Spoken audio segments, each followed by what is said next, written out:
One of the most commonly repeated phrases by people that don't understand capitalism, business, or how anything works is that a business would not exist without the exploitation of the workers, and thus the workers deserve to own the business. I'm going to do my best to explain why this isn't true, it's a terrible argument, and why the person that's telling you this has never owned a business and doesn't understand anything. Now, before we get started, it's important to understand context. Whom is suggesting that this is the case? Over 3% of America's workforce is unemployed, and only 10% of America's workforce is self-employed, which means about 80-something% of the American population doesn't own a business. So 80-something% of people who you hear talking about these types of topics take their advice or their guidance or their words of wisdom with a grain of salt. You don't want to get money advice from people who are broke, just saying. So words are important. So let's just start with the word exploitation, because that's what they say. Workers are being exploited. The first definition, treating someone unfairly in order to benefit from their work. Well, fairness is subjective, and last time I checked, slavery was illegal in this country, and there are rules against true, supposedly unfair behaviors where you could get taken to court for it. It's illegal. We're a nation of laws. So really exploiting people, certainly at such a large level that they suggest, would give you a huge liability. That's not even what they're talking about. Now, the next definition also brings into consideration the word fairness again. Unfair advantage for oneself. So unfair advantage. Whom is determining fairness? If an NBA basketball team gets a guy that's 6'9" and the other teams only have players that are 6'7", is that unfair, or is that just the nature of competition?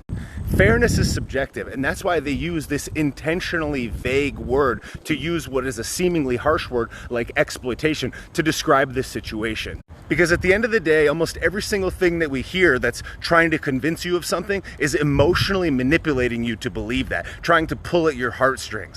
It's not about facts, logic, reason, or why things actually happen. It's about exploiting your emotions to pull you over to this side of thinking. This is a free country. Workers don't have a gun to their head when they decide which job they choose to take. That potential employer competes for their labor in the form of wages, benefits, proximity to work, career mobility, etc. That worker, whether they believe they're being exploited or not, chooses with their own free will to work at that business because they probably can't get a better deal elsewhere. That's why people work places. They choose what they believe is the best combination of upward mobility, wages, benefits, etc., and they go and choose that job. They choose the job. They choose to show up. So I don't know who's choosing to be exploited, but let's get that out of the way. A huge difference between an employer and an employee is the presence of risk. The other side of that risk is where money and benefits are earned. Like when you play the lottery, you risk that the money that you invested into the lottery ticket will be lost.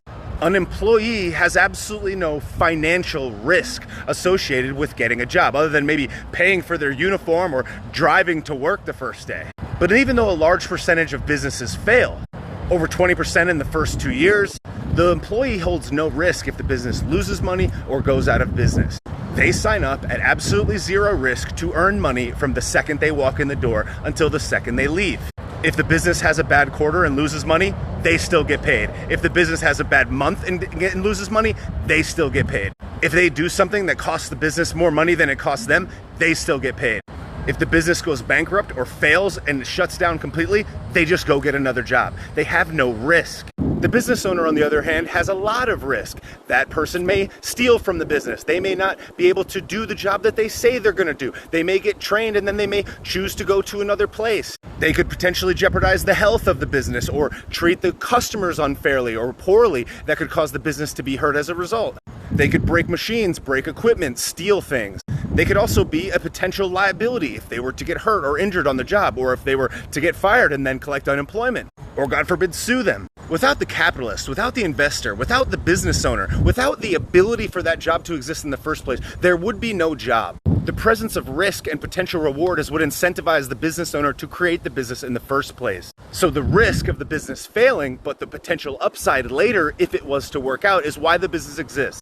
So an individual person or a collection of individual persons uses money that they saved as a result of the labor that they spent to invest in the tools, infrastructure, and equipment, processes, and marketing for revenue to be generated. People just casually overlook the cash outlays necessary for a job to even exist in the first place. Let's use a very simple example. a gas station. Well, the guy or gal that's working as a cashier in the gas station, they're being exploited because they're only getting paid $10 an hour to work at the gas station. Do people even consider how much money had to be invested in order for that job to exist in the first place? That gas station owner had to acquire the land that the gas station is on. They're usually in a prominent place on a popular street corner where there's lots of traffic. Then they had to build the gas station. They had to build the structure. That takes time. So you have all this cash outlaid, not only for the land, but the building of the structure itself. Licenses, fees, etc. You have to put an underground tank to store all that gasoline. That's expensive. Lots of security protocols, etc. Then you had to buy the gas to fill up in the tanks. Then you have to fill the store with inventory, products, drinks, beverages, coolers, air conditioning, electricity, bathrooms, toilet paper, paper towels, cleaning supplies, security cameras, signage. Then you had to market the gas station, let people know that it exists. Maybe you had to buy a license so that you could use a franchise or a popular name. Then you had to pay for training, uniforms, standard operating procedures. You had to go and find that person to get hired, which means you had to place an ad somewhere and then interview that person. You need a person to interview that person. That takes time, that costs money. So you're out all this cash and all this time before the person even stepped in the building. Now the employee is in the building. Well, you have food items, you have perishable items. What if you don't sell as many honey buns as you thought and they expire? What if you have a bunch of cases of Bud Light and nobody wants to buy it anymore? What if you have gasoline that you're getting a very small margin on that maybe people are not buying at a faster clip because of electric cars? What about theft, specifically petty theft? Lots of these gas stations get robbed all the time. If somebody takes $15 worth of product, are the police going to do anything? Are they going to investigate anything? Of course not. So you just lose. You just take it on the chin. The employee doesn't lose for that loss. The employee doesn't lose if the honey buns expire. The employee doesn't lose if your margins go down the tubes. And the employee doesn't lose if the gas station goes under and you run out of business. They just collect their paycheck and go to another gas station or another job. They have no risk. Every single business that you've ever seen in the history of your entire life came because of saved capital, which means that a person exchanged their time and labor for cash, and they saved that cash instead of spending it on other things that maybe they would have wanted to, and they saved it and collected it over time to invest it into a risky potential for future earnings. People get rich and stay rich by saving capital and investing capital. You can't save your way to wealth. You can only invest your way to wealth. The risk and thus the potential upside of those investments over time is why any of these businesses exist in the first place. Without that risk profile and the incentive of the potential future earnings, no business would even be started. The person who saves and deploys that capital is the reason why we have such a prosperous nation, why we have such a prosperous world. Because the existence of new products and services benefits the consumer. A business exists to earn a profit. The reason that profits are earned is because people chose with their own free will to part with their hard-earned dollars for whatever that product or service is. More products or services in the marketplace means that more people are competing for your dollars, thus lowering the costs and improving the quality of life for the citizenry of that nation. A new and growing business, generally speaking, represents a quality of life improvement for people. People don't even understand why products and services exist in the first place. Think about the service of Uber, for example. Uber revolutionized how human beings move throughout the world. Other than your own transportation or public transportation, there were only a few ways for a person to get from point A to point B without operating a vehicle themselves. You primarily had taxis and limousines, and really that's it. Taxis were limited in a lot of places by law. How many people were even allowed to be taxi drivers? This meant underserved areas, late response times, archaic technology. The experience was poor. The benefit to society was low. Yet it existed for however many years. Then a bunch of human beings that saved their cash used that cash to take advantage of technology. Using mobile devices and a very complicated system that was very expensive to create, to revolutionize the taxi industry by making it more on demand, cheaper in a lot of ways, faster, more reliable, and more widespread. Uber revolutionized how people get through the world, saved on so many drunk driving accidents, saved human beings' lives, made this movement cheaper, more efficient, better overall, while also simultaneously giving the ability for hundreds of thousands of people to work on their own schedule and make a living. The benefit is absolutely massive. Yet creating this category took a tremendous amount of upfront cash into all of the infrastructure, all of the licenses, all of the processes, all the technology, all of the employees, all of the everything, the training, everything. And by raising saved capital from a whole variety of people, and then eventually going public and raising capital from all the rest of us, me included, this business has been financed and improved the lives of probably hundreds and hundreds of millions of people. And even now, years later, they're still not out of the hole of all the money that they had to raise in order to make this business profitable. If it's turning a cash profit, it's maybe just starting to do that now after all this money is raised. Are those drivers, are those employees, are they being exploited?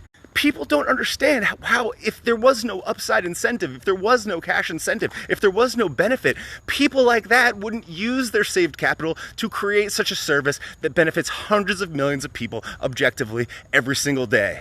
The business owner, the capitalist, the investor creates an environment through a specific set of tools, plant and equipment, processes for an individual to walk in as an employee, collect a guaranteed paycheck, produce a service of value, and then leave with that money, and they have to figure out a way to not lose as a result. They equip that person with all of the tools and all of the processes to be able to do a specific set of things to output that value. If I hire you to dig holes, I have to provide you with gloves, I have to provide you with a shovel so that you can dig that hole. Do you provide your own shovel? That means that I have to buy that shovel ahead of time before you even get in. Then I need to find the person that needs a hole dug. I have to find and procure that transaction, and I have to find the place that you need to dig that hole, and I have to say, here, dig this hole with this shovel that I bought you. The employee, though very important, is not being exploited, nor are they entitled to anything more than they choose to accept as a requirement of taking that job in the first place. Just because they're there digging a hole doesn't mean that they should own the hole digging business. Except the difference is they're not there digging with a $20 shovel. They're there digging with a $150,000 shovel on a hole digging operation that costs $10,000 front loaded to procure in the first place. This argument is tired, lame, and misguided because at the end of the day, 80-something% of people are employed, meaning that they sign the back of a paycheck and not the front of a paycheck. And thus, their opinion and their bias on this very important pillar of capitalism and our great nation and really the world is not as valuable. Sorry, not sorry. But what should give you hope and make you thankful for living in a place like America is that if you work really hard and if you learn the ropes and if you save your money and you invest it and deploy it and take a gamble and a risk on yourself and an industry, that one day you can own one of those businesses yourself. Because in this country, even though people lie to you about it, people don't care what you look like, your gender, what your skin color is, your background. All they care about is the value that you create, the value you create for them. Because if you had the best product or service at the best price and they chose not to buy from you because they didn't like one of those characteristics of you, your gender or your skin color, they would lose in the marketplace because their competitors could buy the better service from you. That, among so many other reasons, is why capitalism is the foundation America was built on. And the business persons who utilize it to succeed should be respected, revered, and appreciated.